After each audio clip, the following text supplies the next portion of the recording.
Alright, we're back from the little detour of talking about the output adjustment of the position of the laser beam, and we're back to the point where I have the laser light arm base mounted in front of the laser head, and the aperture's aligned. Next we're going to take this alignment tool or adjustment tool and mount it to the top of the light arm base. Okay, and once again we're looking for the same kind of thing, where the beam in fact goes through both the bottom aperture and the top aperture when we run the laser. There are a few adjustments that we can do to make sure that happens.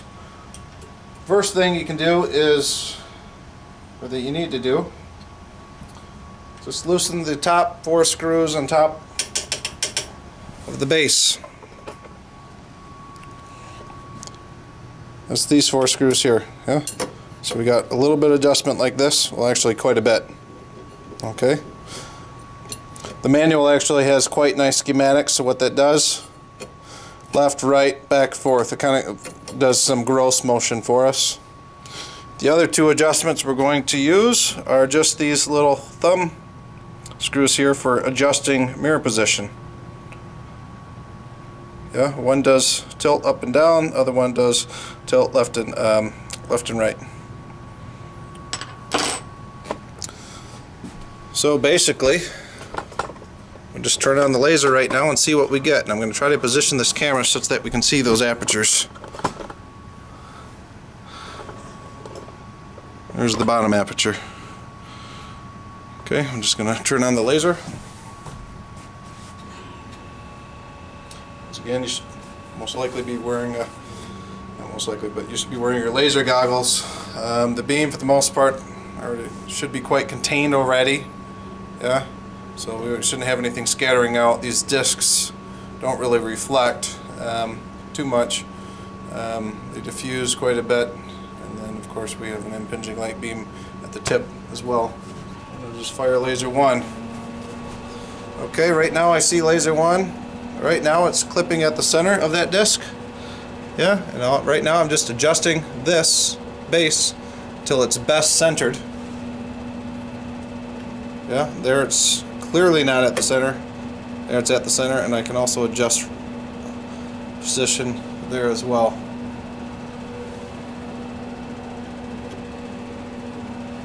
Okay. So, let's tighten these down. We may need to iterate back to these, so I'm just going to tighten 2 of them down. Next, I'm just going to come to the back here.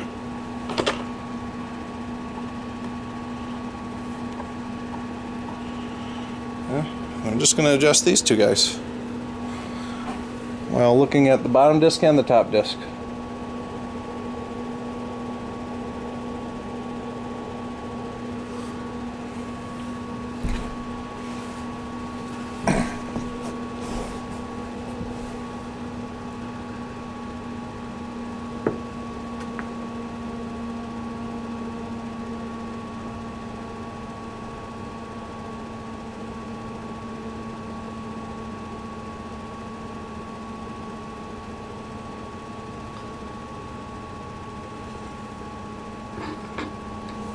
So it's a bit iterative. So.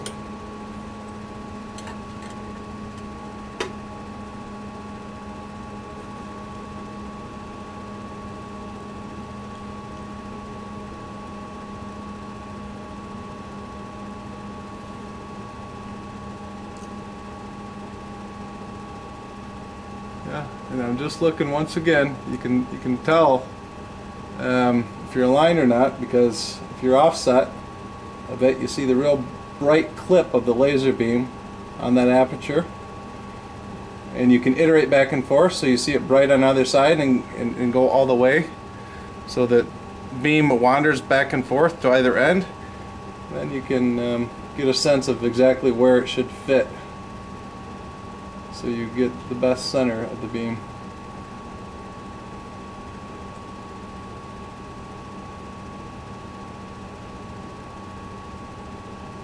Okay, to me that looks really good. And of course we fix top of the plate.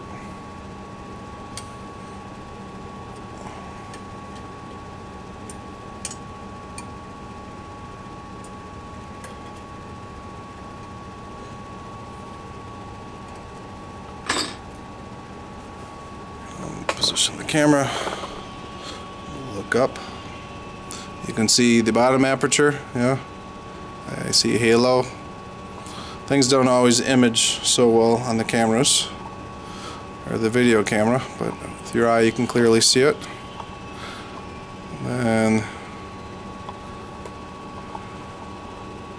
you see the same with the top. You can see a halo here as well. You can see the bright beam center at the top plate of the adjustment tool. And that is the alignment. Okay. Next we're going to put on the actual light arm.